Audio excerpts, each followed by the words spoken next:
Shalom Bapak Ibu Saudara, selamat hari Minggu. Kiranya Tuhan terus memimpin, menuntun, dan membimbing hidup kita. Akhir-akhir ini banyak pembicaraan mengenai nabi palsu. Beberapa orang beranggapan apabila hamba Tuhan atau pendeta berdoa dan bernubuat, lalu apa yang dia katakan belum terjadi, maka hamba Tuhan atau pendeta tersebut dianggap sebagai nabi palsu. Hal ini pernah menjadi perbincangan di awal pandemi bahkan sampai hari ini. Itulah sebabnya edisi Voice of Pentecost kali ini akan membahas mengenai kenabian yang sejati. Untuk meluruskan pandangan-pandangan dan pembahasan mengenai nabi palsu dan hukuman mati bagi nabi palsu. Di dalam Ulangan 18 ayat 20-22 dikatakan, seorang nabi palsu layak mendapatkan hukuman mati karena dua alasan. Yang pertama, mengucapkan demi nama Tuhan perkataan yang tidak Tuhan perintahkan. Yang kedua, berkata-kata demi nama Allah lain. Arti yang kedua ini sangat jelas, yaitu secara jelas menggunakan nama Allah lain. Namun, perihal alasan yang pertama, apakah tandanya seseorang mengucapkan demi nama Tuhan sesuatu yang tidak Tuhan perintahkan? Bagaimanakah mengukur perkataan tersebut terjadi atau tidak? Tentu jawabannya adalah menunggu. Sekali lagi, apakah tandanya seseorang mengucapkan demi nama Tuhan sesuatu yang tidak Tuhan perintahkan? Bagaimanakah mengukur perkataan tersebut terjadi atau tidak? Jawabannya hanya menunggu. Bisa cepat, lama, atau sangat lama. Seperti halnya mengenai hari penghakiman. Maka dari itu, terjadi atau belum terjadinya suatu nubuatan bukanlah aturan kaku dan kriteria utama untuk menentukan kenabian yang sejati. Melainkan ada beberapa kriteria lain yang lebih komprehensif atau lengkap. Pertama, kesesuaian dengan nabi lain dan firman Tuhan secara keseluruhan. Kedua, berasal dari Tuhan walaupun terkadang tidak sesuai dengan kehendak pribadi sang nabi itu sendiri. Ketiga, membawa umat ke dalam rencana Allah. Keempat, tidak mencuri kemuliaan Tuhan. Kelima, karakter nabi yang sesuai dengan karakter Allah. Kriteria ini lebih tepat untuk melihat kenabian yang sejati. Lalu pertanyaan berikutnya, bagaimana dengan hukuman mati bagi nabi palsu dengan cara melemparinya dengan batu? Rasanya hal ini sudah tidak lagi relevan. Karena ini berarti pezina, penyembah berhala, pelanggaran yang tidak dapat diampuni juga harus dihukum mati dengan dilempari batu. Tercatat ada 36 pelanggaran dalam hukum Taurat yang layak mendapatkan hukuman mati. Secara teologis, bagi orang percaya, hukum Taurat yang bersifat hukum sipil dan seremonial sudah digenapi. Karena apa? Karena sudah digenapi oleh Tuhan Yesus. Masih ingat bagaimana Tuhan Yesus tidak menghukum seorang pezina? Hukum Taurat salah satunya kini digunakan sebagai panduan moral hidup orang percaya. Kita tidak lagi hidup di bawah hukum Taurat, melainkan hukum Kristus. Seperti yang Paulus katakan dalam 1 Korintus 9 ayat 21, bahwa kini ia hidup di bawah hukum Kristus. Kenabian yang sejati ini penting bagi kehidupan orang percaya zaman now. Dari Ulangan 18 ayat 9 sampai 22, kita dapat menarik dua pelajaran, yaitu Tuhan masih berbicara kepada kita sampai sekarang ini. Dan suara kenabian adalah karunia Allah untuk meneguhkan umatnya, sekaligus melambangkan kerinduan Allah untuk tetap dapat berkomunikasi dengan kita. Dan kita sangat bersyukur dua hal ini terjadi di gereja kita. Tuhan Yesus memberkati.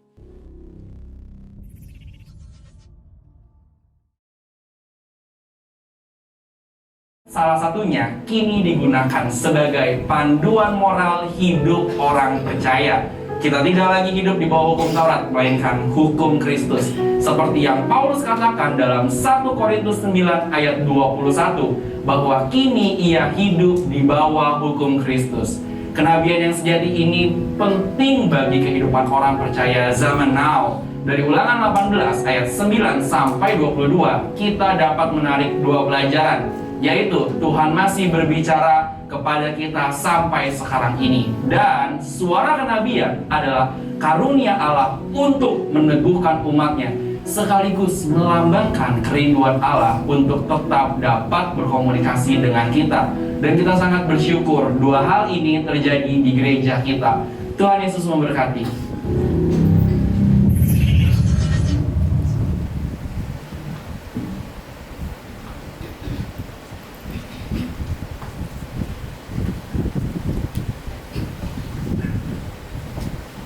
Shalom semuanya. Selamat pagi. Saya mengundang kita semua untuk bangkit berdiri bersama-sama. Mari memberikan tepuk tangan terbaik untuk Tuhan kita yang luar biasa. Haleluya.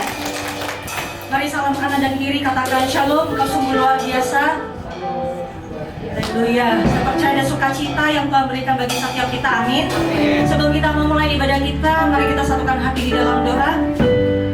Syakala barata kala barata kala basyikila barata kala barata kala barata kala Kura barata kala barata kala basyikila barata kala barata kala barata kala barata kala Syakala barata kala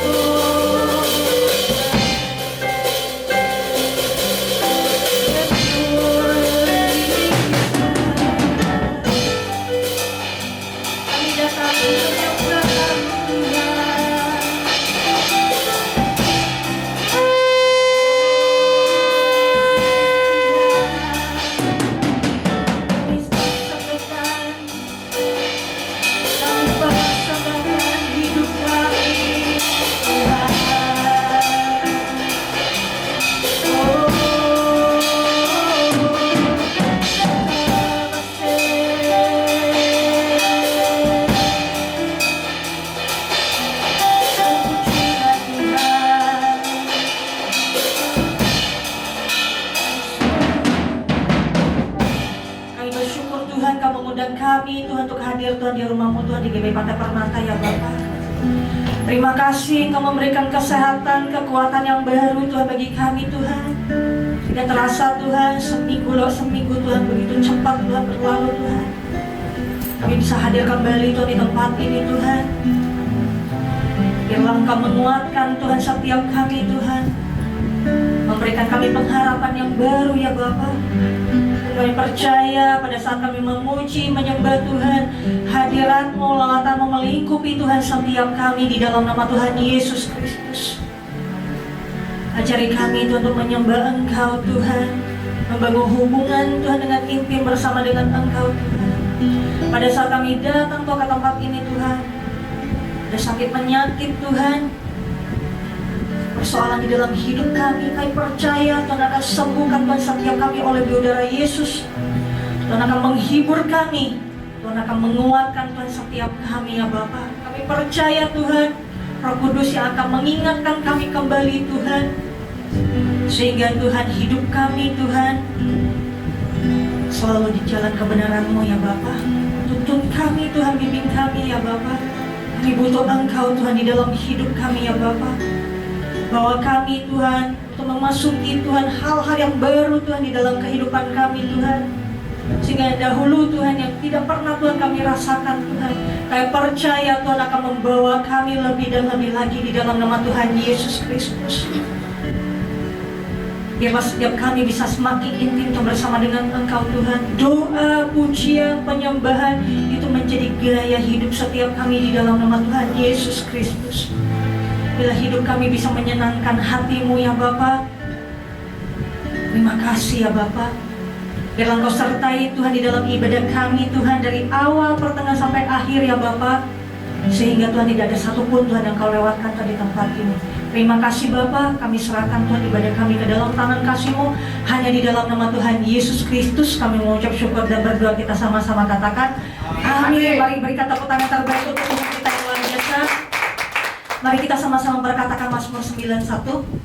Dalam lindungan Allah, orang yang duduk dalam lindungan yang maha tinggi dan bermalam dalam naungan yang maha kuasa akan berkata kepada Tuhan, tempat perlindunganku dan kubu pertahananku, Allahku yang kupercayai. Sungguh Dialah yang akan melepaskan engkau dari jerat penangkap burung, dari penyakit sampar yang busuk. Dengan tepatnya ia akan menudungi engkau. Di bawah sayapnya engkau akan berlindung. Kesetiaannya ialah perisai dan pagar tembok.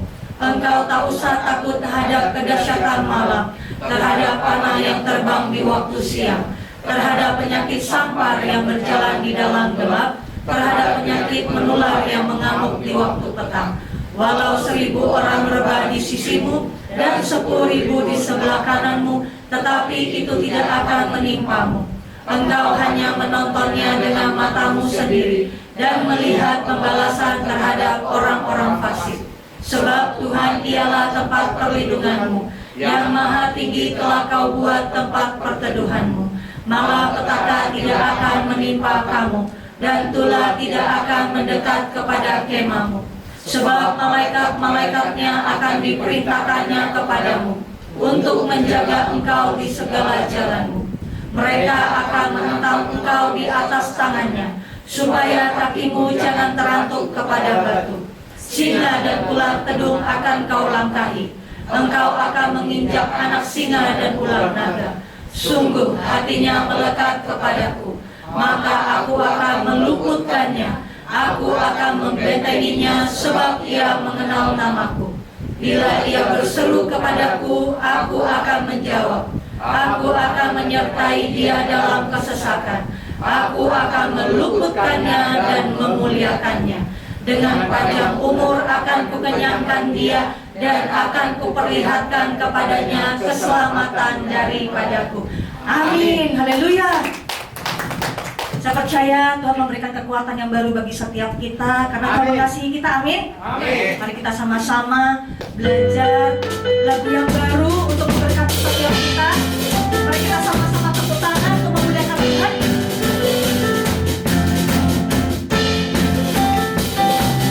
Ku berjalan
bersukacita di dalam Tuhan. Yes, haleluya. Saya percaya Tuhan memberikan kita semangat yang baru, amin.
Yang masih muda, yang merasanya masih kayak anak muda. Siapa di tempat ini?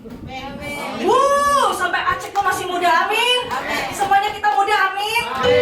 Oh, haleluya. Maka itu kita harus lebih semangat lagi. Tuhan akan membakar setiap kita.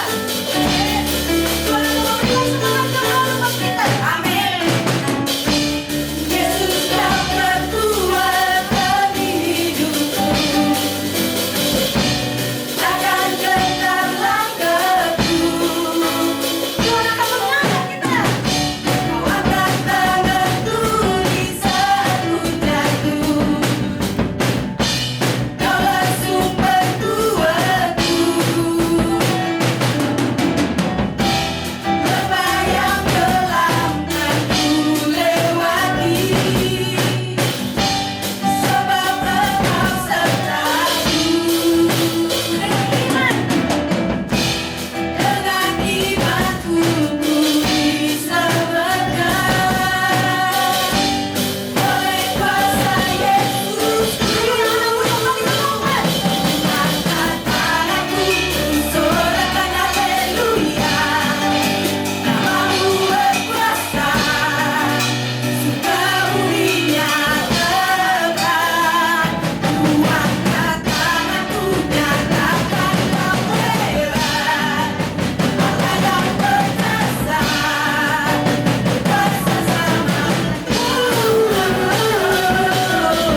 siapkan hati kita untuk memberi yang terbaik untuk pekerjaan Tuhan di tempat ini.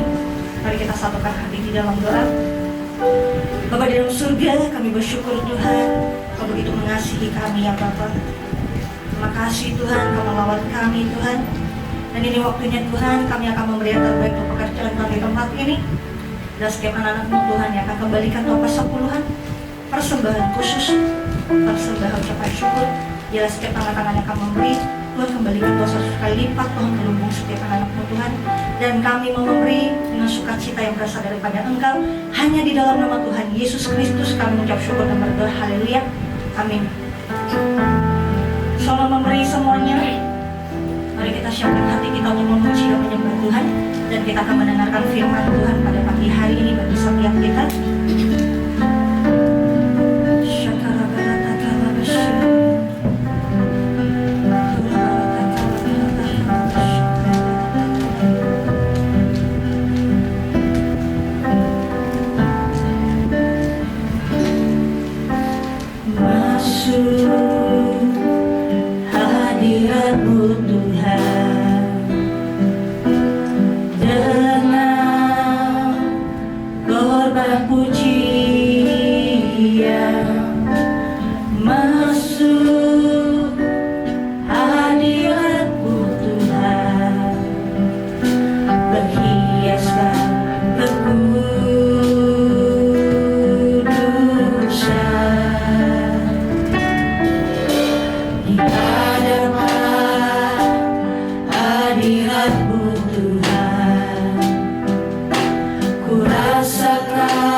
bahasa roh kita di tempat ini untuk membangun setiap kita yang hadir di tempat ini.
Yes, Lord Jesus.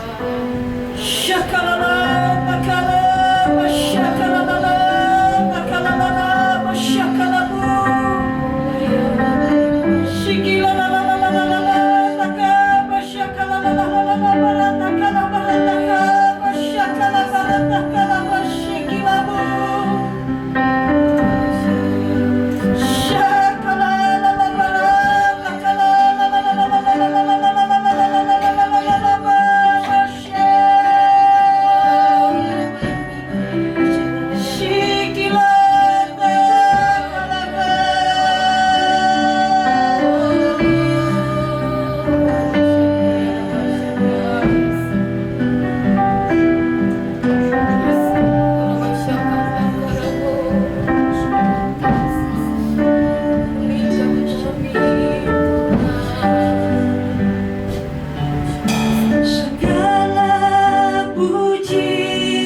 silakan terpuji.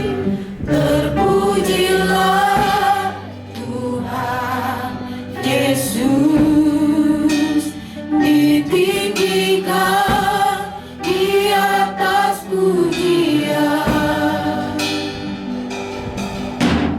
Dari dalam lubuk hatiku, ku sujud dan berterima kasih. Dari dalam lubuk hatiku, Dari dalam lubuk hatiku, ku sujud dan berterima kasih. dari dalam lubuk hati kami Tuhan.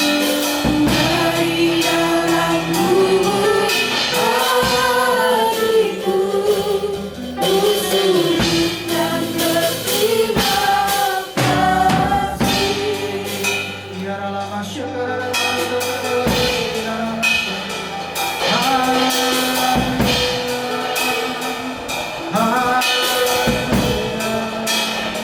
terpujilah nama Yesus, Engkau baik Yesus.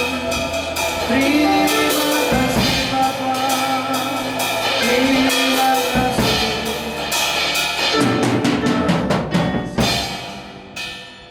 Terima kasih Bapak yang baik.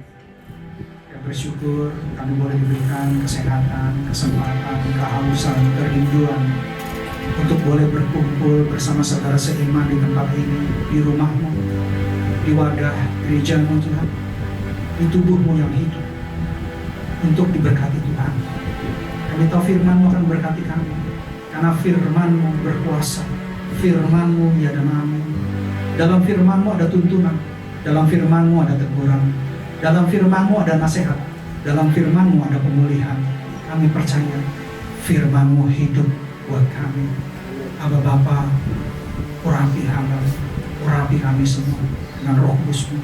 Berikan kami pengertian, pewahyuan yang baru dari sorga, sehingga tidak ada satu pribadi pun pulang dari tempat ini dengan tangan hampa, tapi semua pulang membawa berkat sorga di dalam nama Tuhan Yesus.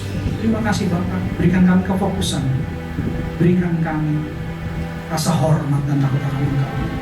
Biarlah firman hari ini adalah firman yang hidup buat kami di dalam nama Tuhan Yesus. Bicaralah Bapak, kami siap duduk dalam hadirat untuk mendengarkan isi hati. Segala hormat, pujian, kuasa, kemuliaan, kemasyurannya bagimu Tuhan. Dalam nama Tuhan Yesus Kristus yang syukur dan berdoa. Yang siap benar firman Tuhan sama-sama katakan amin. Silakan duduk Bapak Ibu Saudara-saudara sekalian terkasih dalam Kristus Yesus. Shalom. Puji Tuhan. Wow.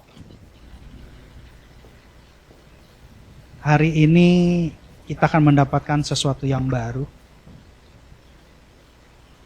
Renungan beberapa hari yang sebenarnya saya sudah persiapkan untuk membawa satu khotbah. Tapi rupanya malam kemarin tiba-tiba bukan itu yang ingin disampaikan kepada kita. Firman itu sebenarnya sudah dikonfirmasi, kalau menurut saya, dikonfirmasi melalui MDPJ kemarin, bahwa Pak Niko berbicara dengan ayat-ayat yang sama yang sudah saya persiapkan. Tapi entah kenapa, waktu saya sedang merenungkan firman, tiba-tiba malah ini yang sangat berkesan dan begitu berkobar-kobar di hati saya untuk saya sampaikan. Karena saya merasa bahwa hampir semua dari kita mengalami ini. Tapi kita tidak mengerti, kita tidak tahu, kita tidak paham. Apa yang sudah kita alami, itu sebenarnya adalah bagian rencana sorga buat hidup kita. Jadi hari ini Roh Kudus izinkan kita untuk melihat hal-hal yang sudah kita lewati bersama-sama, bersama dengan Tuhan. Dan saya percaya bahwa ini akan sangat memberkati kita semua. Yang mengerti katakan yes. Tema khotbahnya adalah perjalanan orang pilihan Tuhan. Saya percaya bahwa ketika kita menerima Yesus sebagai Tuhan dan Juru Selamat, itu bukan satu kebetulan dalam hidup kita.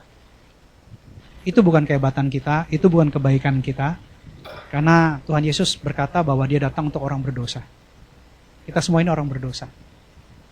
Tapi puji Tuhan, Tuhan menemukan kita. Tuhan memilih kita. Karena firman Tuhan bilang, banyak yang terpanggil tapi sedikit yang terpilih. Dan kita adalah orang-orang pilihan Tuhan. Orang-orang pilihan Tuhan harus tahu cara jalan yang benar untuk menuju keselamatan. Karena tujuan kita menjadi pengikut Kristus adalah keselamatan. Ya. Kalau kita lihat banyak di medsos, sekarang apapun kita bisa browsing, apapun kita tinggal Google, dan teknologi yang terbaru, apapun kita bisa tanya AI. Silakan tanya AI, agama yang paling dibenci sama setan itu agama yang mana? Keyakinan yang mana yang paling dibenci sama setan? Saya percaya jawabannya cuma satu. Ya. Dari situ kita akan berpikir, kenapa Satan begitu membenci keyakinan itu? Ada apa dengan keyakinan itu? Dan berbahagialah kita ada di jalan yang benar karena kita sudah dipilih Tuhan. Itu sebuah perenungan di zaman era modern sekarang. Kenapa? Kita bisa belajar pengetahuan secara instan. Walaupun pengetahuan itu ada di negara lain. Dengan cukup open gadget, kita bisa lihat. Cukup dengan bertanya sama AI, kita bisa dapat jawabannya. Dan hari ini, kita akan belajar apa yang dimaksud Tuhan dengan perkataannya. Kita buka perkataan Tuhan Yesus di Matius 7, ayat 12 sampai 14. Matius 7 ayat 12 sampai 14. Perikopnya di situ adalah jalan yang benar. Bukan jalan yang benar atau jalan yang baik, tapi jalan yang benar. Tidak ada kebenaran, tapi adanya kebenaran. Tidak ada kebetulan, tapi adanya kebenaran. Jadi jalan yang benar. Katakan sama-sama saya, jalan yang benar. Demikianlah firman Tuhan, Matius 7:12. Segala sesuatu yang kamu kehendaki supaya orang perbuat kepadamu, perbuatlah demikian juga kepada mereka. Itulah isi seluruh hukum Taurat dan kitab para nabi. Saya kira filosofi kehidupan ada dalam ayat ini. Kalau kita mau dihormati, kita hormati orang. Kalau kita mau dihargai, kita hargai orang. Kalau kita mau jujur sama orang, saya percaya orang itu juga akan jujur sama kita. Kalau kita baik sama orang, orang itu pasti baik sama kita. Ini adalah filosofi kehidupan. Dan ini ada di banyak keyakinan. Karena ini adalah filosofi kehidupan standar. Tapi hari ini Roh Kudus akan mengajarkan kita lebih dalam lagi. Yesus berkata tentang filosofi kehidupan yang ada di kitab Taurat dan kitab para nabi. Filosofi yang mudah untuk dipelajari, mudah untuk diaplikasikan, mudah untuk dicerna. Tetapi Tuhan Yesus melanjutkan dengan perkataan yang lebih dalam lagi. Yaitu di ayat 13 dan 14. Kita buka ayat 13-nya. Demikian firman Tuhan. Masuklah melalui pintu yang sesak itu. Karena lebarlah pintu dan luaslah jalan yang menuju kepada kebinasaan. Dan banyak orang masuk melaluinya. Ayat 14. Karena sesaklah pintu dan sempitlah jalan yang menuju kepada kehidupan. Dan sedikit orang yang mendapatinya. Saya berpikir, saya merenung tentang ayat ini. Apa maksud jalan sempit? Tadi saya pikir-pikir gitu ya. Jalan sempit berarti jalan yang mungkin tidak banyak orang tahu. Atau tidak banyak orang yang mau. Saya berpikirnya seperti itu. Ternyata salah, saudara-saudari sekalian. Saya dapat pengertian baru tentang jalan yang sempit ini. Dan saya merasa sangat diberkati. Karena untuk orang-orang yang terpilih, orang-orang yang dipilih Tuhan, orang-orang pilihan Tuhan, dia harus masuk melalui jalan yang sempit. Suka tidak suka, mau tidak mau, Tuhan punya jutaan cara untuk kita harus masuk dalam jalan sempit. Supaya kita memperoleh kehidupan. Karena orang pilihan Tuhan juga mempunyai perjalanan rohani. mempunyai perjalanan hidup. Tetapi yang Tuhan mau lewat jalan yang sempit. Maksudnya apa? Ini sesuatu yang spiritual sebenarnya kalau saya lihat. Saya baru mengerti. Tapi kita alami. Coba nanti kita trace back ya. Benar gak kehidupan kita kayak gitu? Coba nanti kita coba cross check dengan apa yang Roh Kudus akan sampaikan hari ini. Kita akan belajar sedikit tentang kisah Yusuf untuk memperlengkapi apa yang Roh Kudus mau sampaikan kepada kita. Siapa yang tahu cerita Yusuf di sini? Mungkin nggak semua ya. Nggak semua. Kita buka dulu sekilas, saya akan coba ulang. Kita akan lompat-lompat sedikit supaya mengerti apa yang Roh Kudus mau sampaikan. Buka Kejadian 37 ayat 23 dan 24. Kejadian 37 ayat 23 dan 24.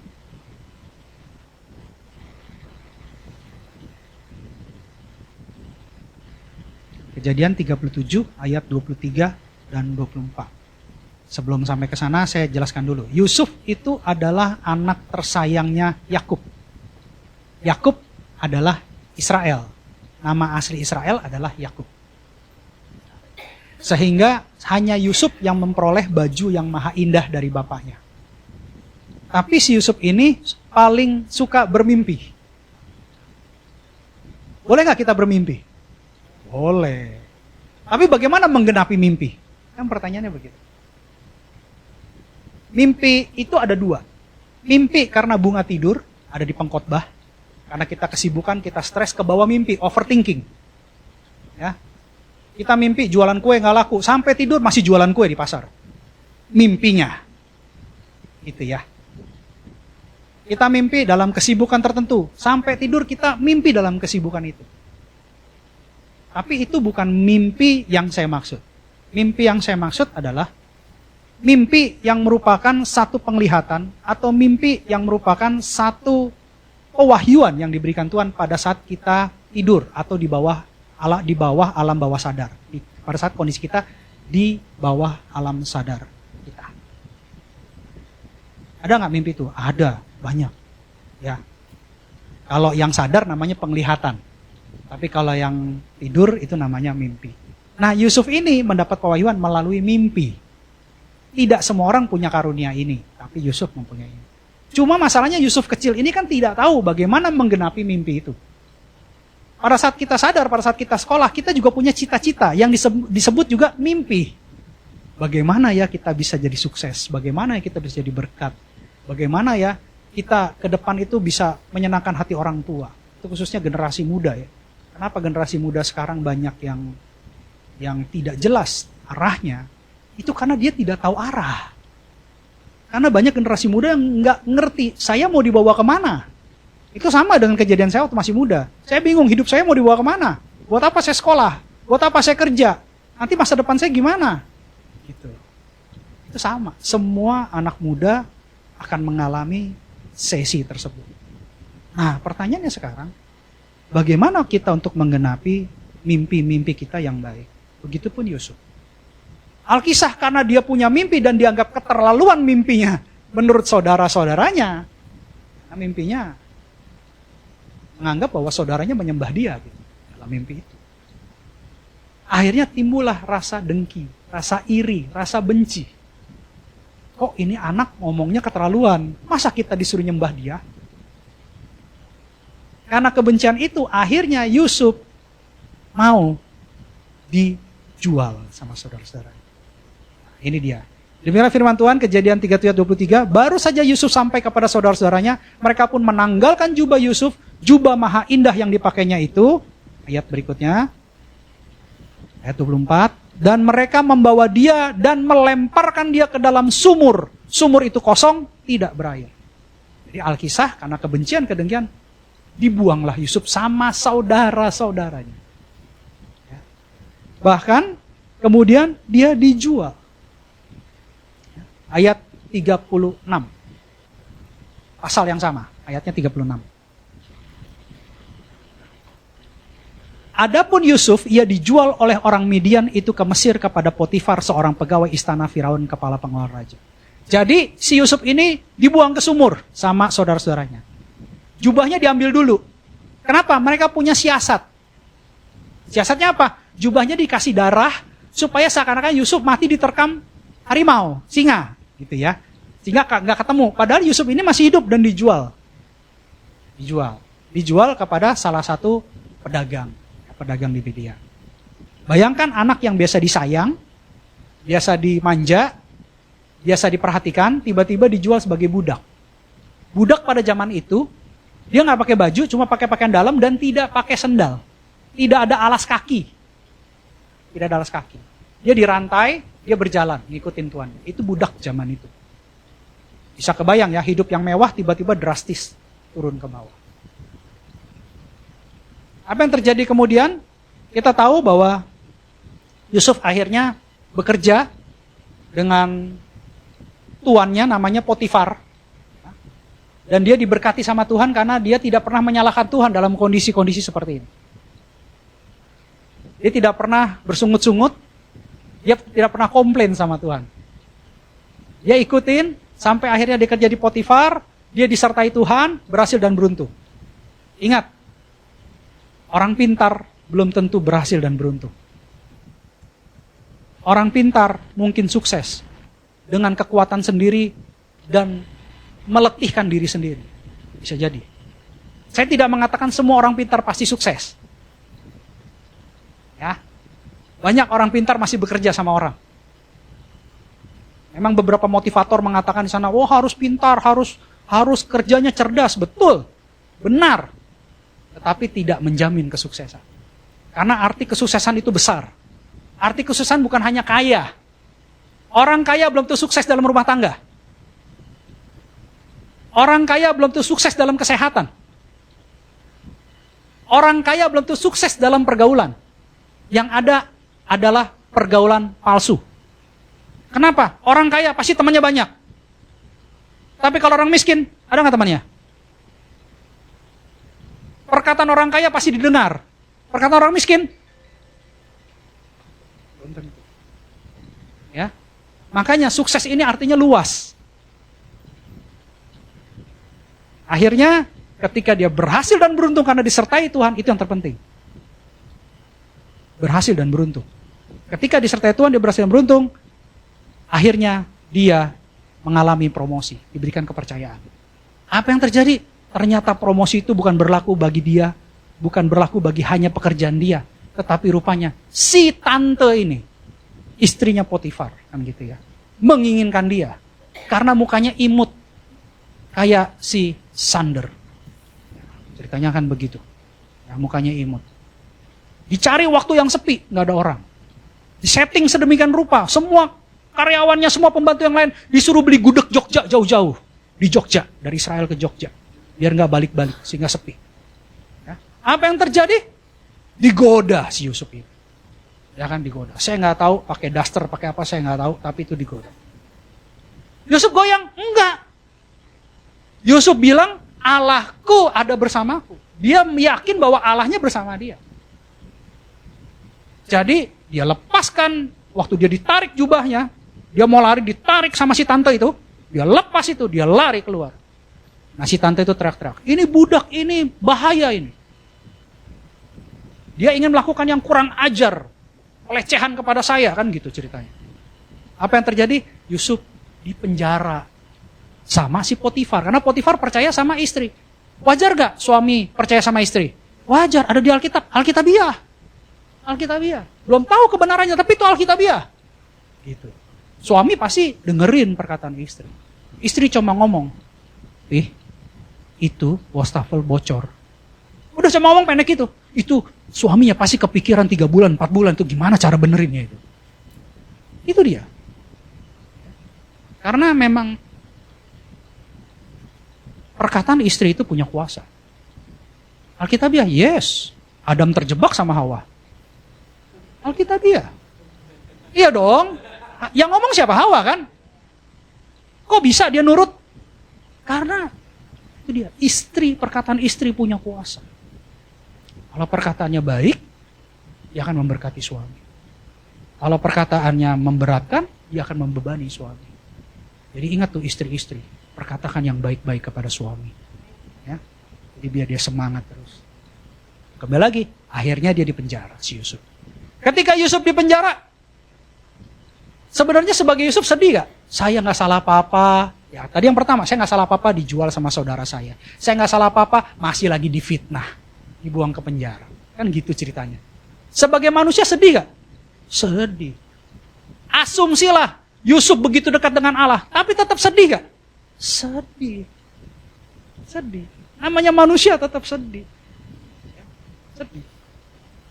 Tapi dia tetap tidak meninggalkan Allah. Apa yang terjadi di penjara itu? Dia bertemu dengan juru minum dan juru roti kerajaan. Dan akhirnya singkat cerita, dia bisa menjadi orang nomor 2 di Mesir. Yaitu nomor 2 setelah Firaun. Dan pada akhir cerita kita tahu, di kejadian akhir ceritanya langsung ke akhir cerita. Nanti saya mau kasih pengertian. 47, kejadian 47 ayat 27. Nah, kita tahu seiring Yusuf waktu memerintah di Mesir, tiba-tiba Raja Firaun itu mendapat mimpi kan, baru dia bisa jadi orang nomor 2 di Firaun, bahwa akan ada 7 tahun kelaparan. 7 tahun kelimpahan dan 7 tahun kelaparan. Makanya Yusuf yang dipercaya menjadi orang bijak, penasihatnya raja. Ya. Sampai akhirnya kelaparan terjadi, tapi hanya Mesir yang tidak ditimpa kelaparan karena ada Yusuf orangnya Tuhan dan menyelamatkan keluarganya. Demikianlah firman Tuhan. Maka diamlah Israel di tanah Mesir, di tanah Goshen, dan mereka menjadi penduduk di situ. Mereka beranak cucu dan sangat bertambah banyak. Dia pada akhirnya bisa menyelamatkan keluarga yang membuang dia. Sehingga sampai keluarganya beranak cucu. Jadi bapaknya Yusuf itu Yakub yang menjadi namanya Israel. Maka diamlah Israel. Israel ini adalah Yakub, bapaknya Yusuf. Di tanah Mesir, tanah Goshen. Makanya ada Goshen di dekat lapas sana. Ada perumahan Goshen kan. Goshen.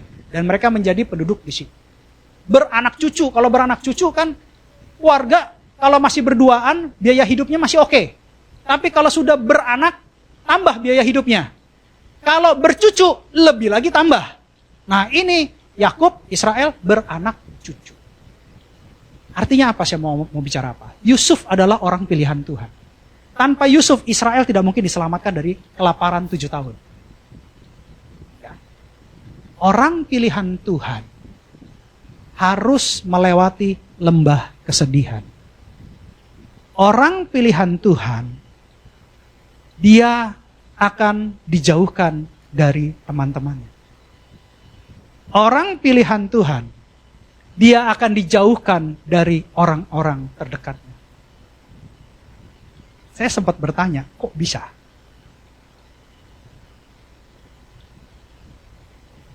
Itu bukan dosa, itu bukan kutukan, itu bukan hukuman. Tapi itu adalah persiapan dari Tuhan, pemurnian dan pembentukan.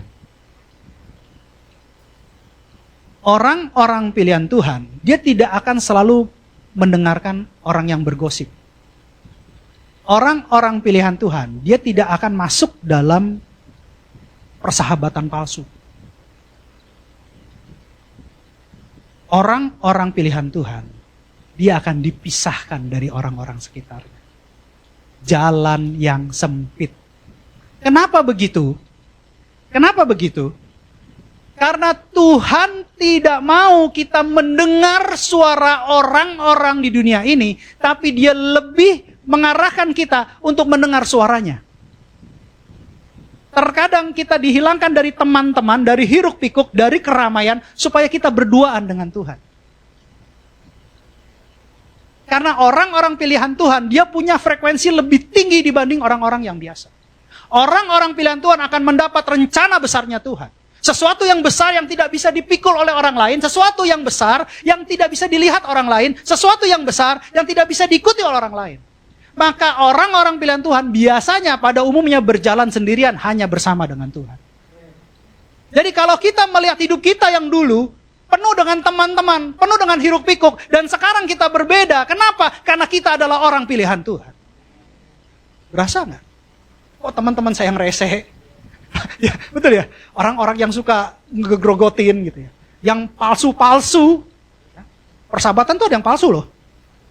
Dia dekat sama kita karena mau ambil keuntungan. Itu dunia, konteks dunia itu persahabatan untuk sebuah keuntungan. Itu konteks dunia. Tapi kalau konteks surga beda. Persahabatan yang tulus adalah menopang. Bukan mengambil keuntungan, terbalik arahnya. Gitu. Ya. Jadi, kalau kita dalam hidup kita merasakan, kok makin lama teman saya makin hilang ya. Apalagi teman-teman yang ngajak yang gak bener gitu. Kok makin hilang ya. Terus kok kayaknya kita ngomong sama orang-orang kok gak connect ya. Jadi kok ngomongnya arahnya kemana? Saya kok ngomongnya arahnya ke situ.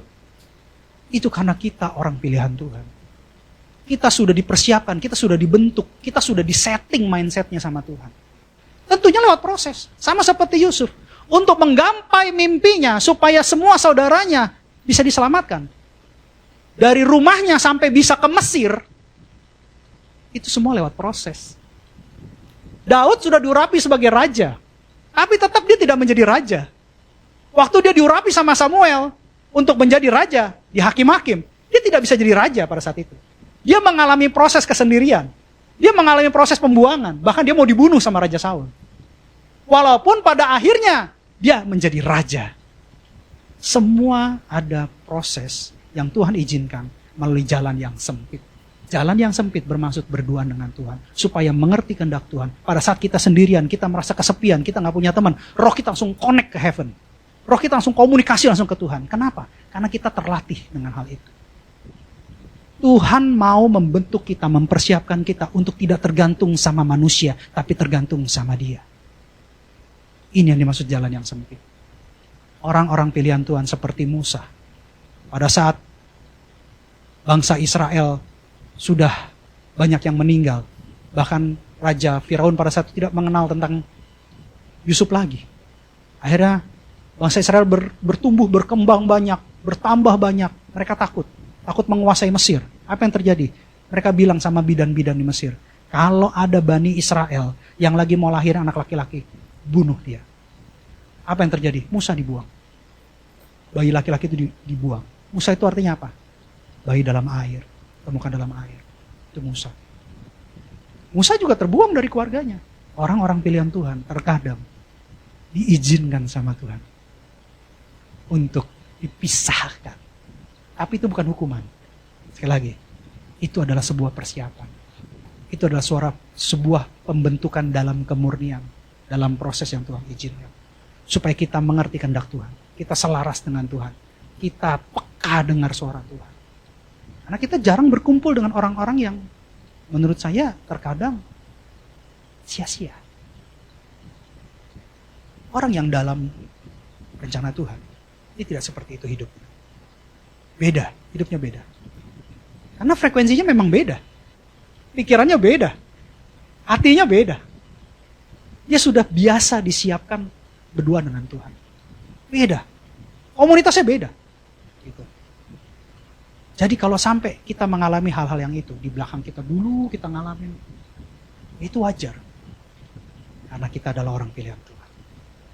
Yang pasti orang-orang pilihan Tuhan akan mempunyai rencana-rencana besar dari Tuhan. Kita baca satu ayat yang sangat memberkati juga. Kolose 3 ayat 12. Kolose 3 ayat 12. Demikianlah firman Tuhan, Kolose 3 ayat 12. Karena itu, sebagai orang-orang pilihan Allah yang dikuduskan dan dikasihinya, kenakanlah belas kasihan, kemurahan, kerendahan hati, kelemah lembutan, dan kesabaran. Orang-orang pilihan Tuhan melalui jalan yang sempit, berduaan sama Tuhan, akan dibentuk. Sehingga pada waktunya nanti setelah mengalami lembah-lembah kesedihan bersama Tuhan, kita akan punya yang namanya belas kasihan, kemurahan, kerendahan hati, kelemah lembutan, dan kesabaran. Ingat, tidak semua orang dipilih sama Tuhan. Tapi percayalah,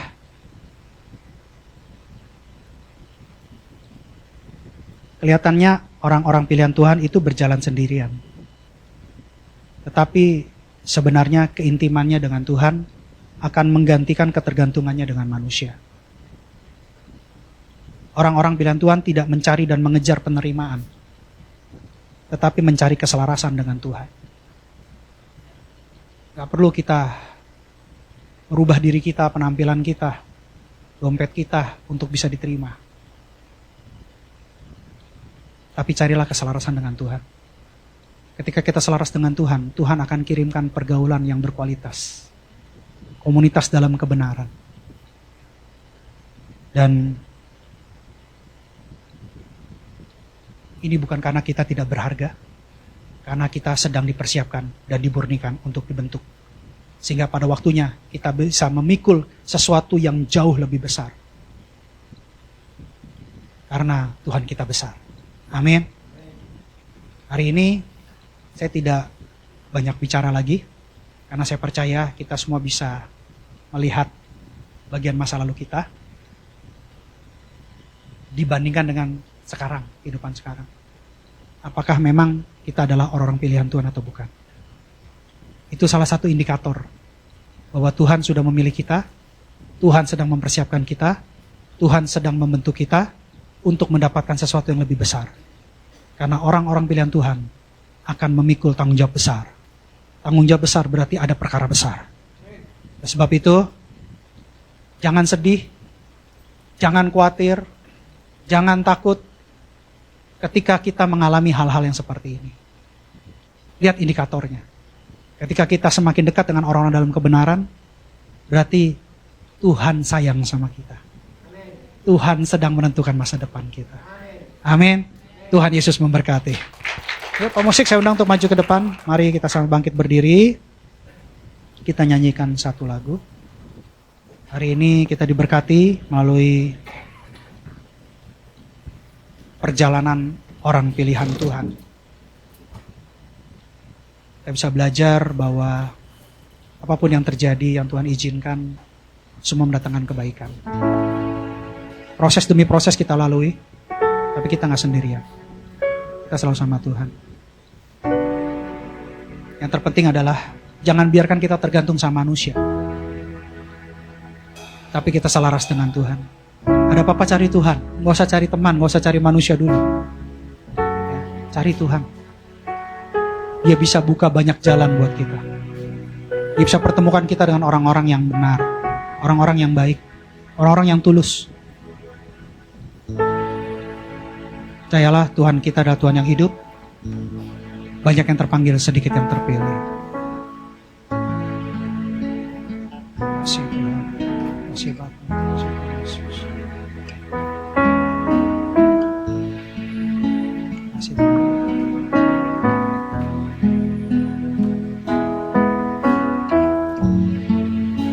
Kau baik, sangat baik.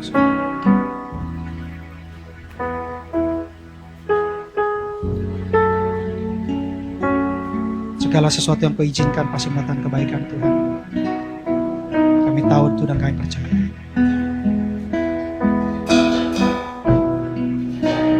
Ku ingin selalu bersekutu denganmu, menikmati hadiratmu, biarkan Roh-Mu tinggal dalam hidupmu.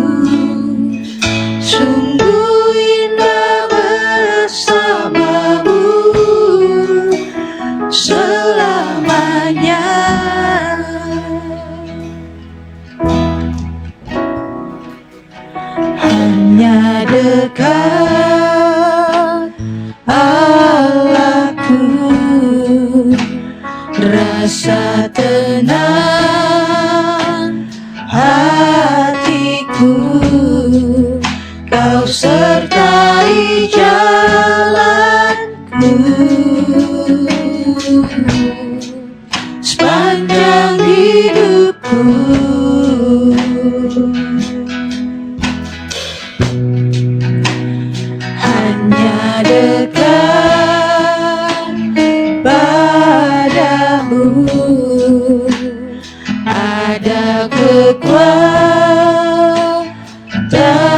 baru, Kaulah perlindunganku,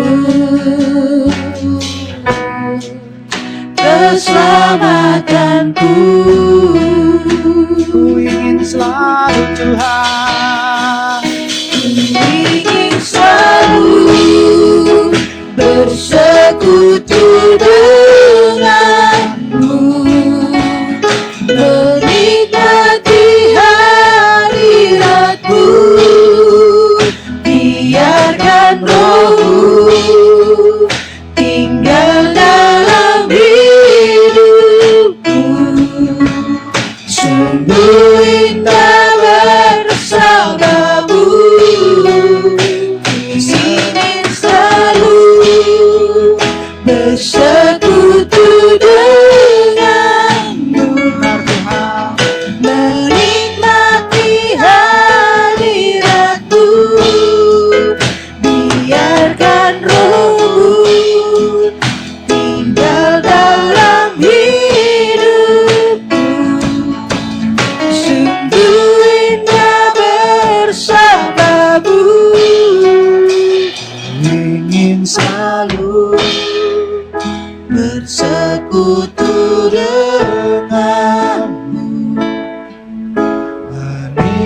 menikmati hadiratmu, biarkan Roh-Mu tinggal dalam hidup.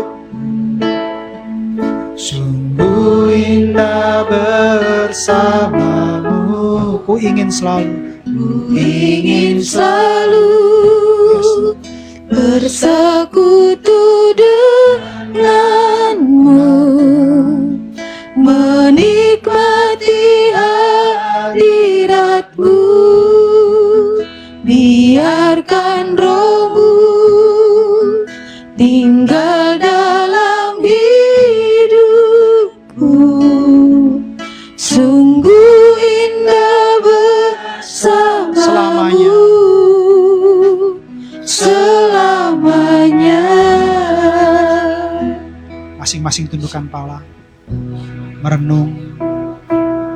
Apakah selama ini perjalanan rohani kita bersama Yesus mengalami satu perbedaan, mengalami satu pembaharuan, di mana dulu kita biasa bergaul dengan banyak orang, tapi tiba-tiba Tuhan pisahkan kita perlahan-lahan dengan orang-orang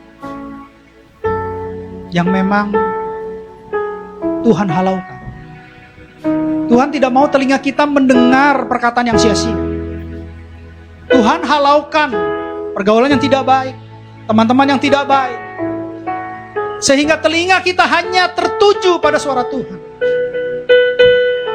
Tuhan perkatakan bahwa jalan yang benar adalah jalan yang sempit, tidak bisa dilewati beramai-ramai.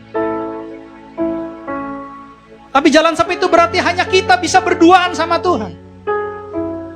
Terkadang orang-orang pilihan Tuhan berjalan sendiri, tapi bukan karena kutukan, bukan karena dosa, bukan karena hukuman. Semua karena Tuhan memilih kita. Tuhan mempersiapkan kita. Tuhan sedang membentuk kita dalam proses pemurnian. Berduaan dengan Dia. Pada saat kita tidak bisa mencari pundak untuk bercerita, pada saat kita bersedih karena masalah yang kita hadapi, Tuhan sengaja tidak memberikan teman-teman yang datang pada kita. Itu karena Tuhan mau kita berbicara sama Dia. Tuhan mau kita dibentuk hanya bersandar kepada Dia. Karena sekali lagi, kita adalah orang-orang pilihan Tuhan. Dia sedang mempersiapkan rencana besar buat kita, di mana rencana itu tidak ada satu orang pun yang bisa memikulnya. Dia sedang mempersiapkan jalan untuk merencana itu, di mana tidak ada seorang pun yang bisa ikut jalan itu. Sekalipun kita bercerita, sekalipun kita mengajak, orang-orang itu tidak akan bisa ikut kita. Orang-orang itu tidak akan bisa mengerti kita. Karena kita adalah orang pilihan Tuhan. Kalau sampai kita alami itu, percayalah, kita adalah yang terpilih dan terkasih. Jangan sedih, jangan tertuduh, jangan terdakwa, jangan terintimidasi. Tapi cari Tuhan. Itu adalah maksud Tuhan. Lewatilah jalan yang sempit. Itu adalah jalan yang benar. Berduaan dengan Dia.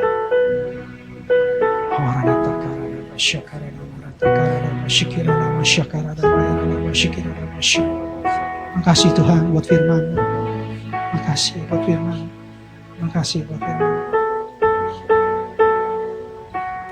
Lebih sungguh-sungguh kita katakan, ku ingin selalu bersekutu denganmu, menikmati hadiratmu, biarkan Roh-Mu tinggal dalam hidupku.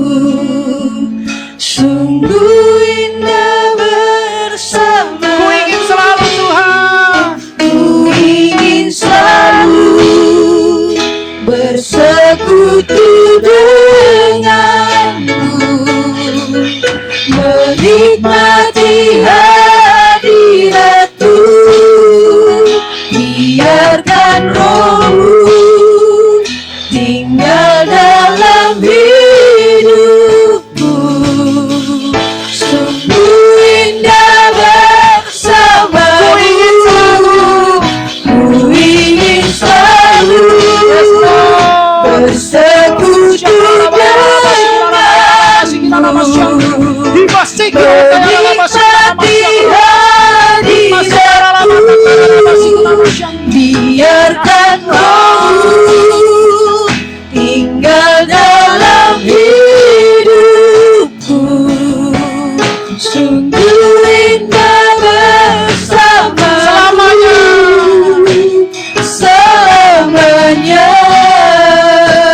Selamanya Tuhan. Selamanya.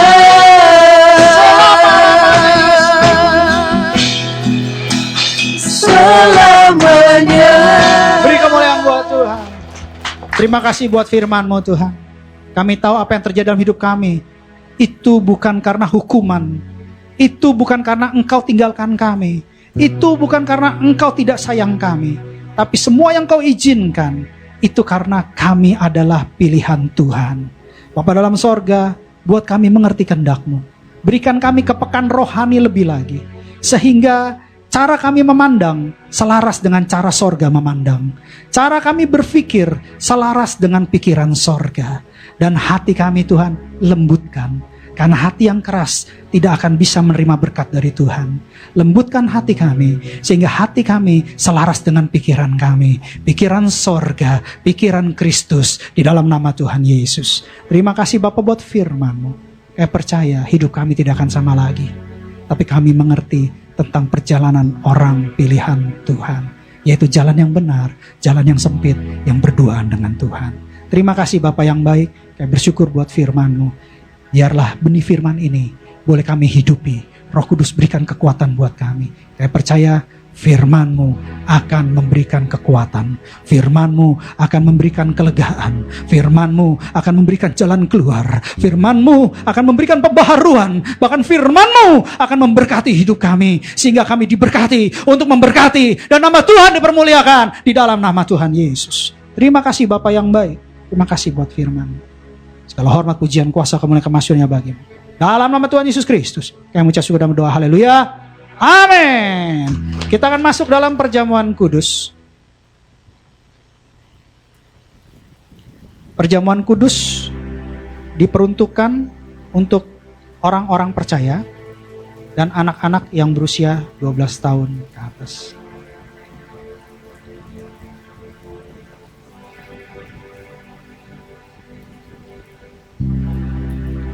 Setiap kali kita masuk dalam perjamuan kudus, kita akan diingatkan oleh ayat ini. Sebab setiap kali kamu makan roti ini dan minum cawan ini, kamu memberitakan kematian Tuhan sampai Ia datang. Perjamuan kudus adalah perjamuan Tuhan Yesus sendiri yang mau memberkati kita. Melalui karyanya di salib, melalui kematiannya, kita dilayakkan untuk menghadap Bapa di sorga. Tapi sebelum kita menerima berkat perjamuan kudus, kita harus memeriksa hati kita. Karena ada tertulis, jadi barang siapa dengan cara yang tidak layak makan roti atau minum cawan Tuhan, ia berdosa terhadap tubuh dan darah Tuhan. Karena itu hendaklah tiap-tiap orang menguji dirinya sendiri, dan baru sesudah itu ia makan roti dan minum dari cawan itu. Masing-masing merenungkan diri. Kalau ada yang Roh Kudus sampaikan, sesuatu yang belum beres, sesuatu yang tidak benar, sesuatu yang tidak berkenan di hadapan Tuhan, minta ampun. Minta ampun. Dia adalah Tuhan yang baik. Ketika kita mengaku dengan hati kita, Dia akan mengampuni dosa kita.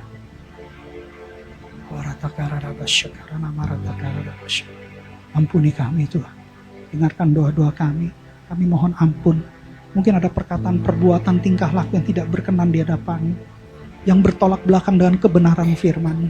Kami mohon ampun, Abah. Lepaskan kami dari rasa kemarahan, lepaskan kami dari rasa kebencian. Ampuni Tuhan orang-orang yang jahat kepada kami.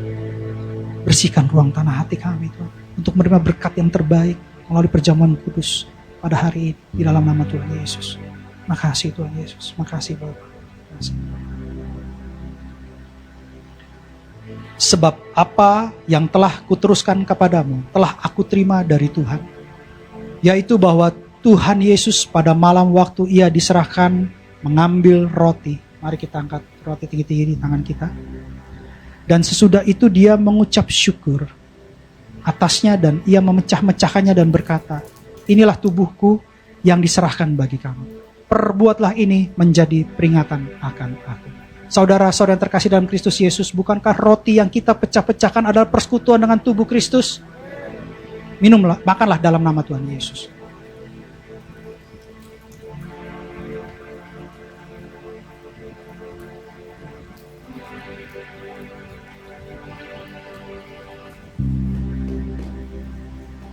Angkat cawan kita tinggi-tinggi di tangan kanan kita. Demikian juga Ia mengambil cawan sesudah makan lalu berkata, cawan ini adalah perjanjian baru yang dimateraikan oleh darahku. Perbuatlah ini setiap kali kamu meminumnya menjadi peringatan akan aku. Saudara-saudara yang terkasih dalam Kristus Yesus, bukanlah cawan yang kita minum dengan ucapan syukur adalah persekutuan dengan darah Yesus. Minumlah dalam nama Tuhan Yesus. Jangan ada yang diam, mari kita mengucap syukur. Terima kasih Tuhan Yesus. Kami bersyukur kepadamu. Kami berterima kasih buat karya salib-Mu. Terima kasih buat karya keselamatan-Mu. Terima kasih Yesus.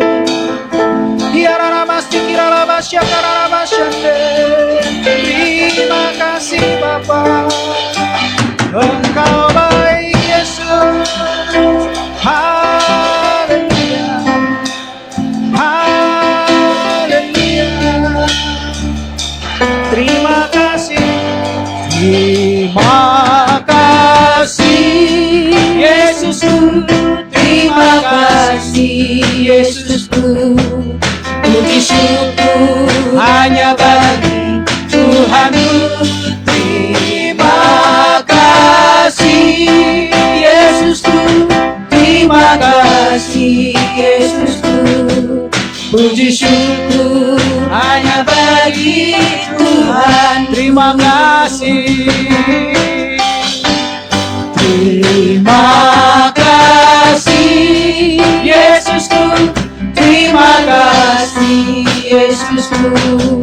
Puji syukur hanya bagi Tuhanku. Terima kasih Yesus. Yesusku. Puji syukur hanya bagi Tuhan. Puji syukur, puji syukur hanya bagi Tuhan. Puji syukur, puji syukur hanya bagi Tuhan. Beri kemuliaan buat Tuhan. Yang sakit sembuh, yang letih lesu kuat, yang butuh pengharapan diberikan pengharapan dan kepastian dalam nama Tuhan Yesus. Mari kita buka kedua tangan kita dan pintu hati kita di hadapan Tuhan. Kekasih-kekasih Kristus, sama seperti engkau membuka kedua tanganmu dan pintu hatimu di hadapan Tuhan, saat ini juga pintu sorga terbuka di hadapanmu. Pulanglah dan terimalah berkat kemenangan, berkat keberhasilan, berkat keberuntungan, berkat pengudusan, berkat keselamatan, berkat orang-orang pilihan Tuhan, bahkan berkat Abraham, Ishak dan Israel, serta kasih karunia yang berlimpah-limpah dan shalom dari Allah Bapa kita di surga melalui Tuhan kita Yesus Kristus dan persekutuan yang manis bersama dengan Roh Kudus. Mulai saat ini sampai Tuhan Yesus sendiri yang akan menjemput kita di awan-awan yang permai sampai Maranatha, bahkan sampai selama-lamanya. Setiap kita orang percaya yang sudah menerima berkat Tuhan sama-sama katakan amin. Selamat hari Minggu, Tuhan memberkati. Shalom. Shalom.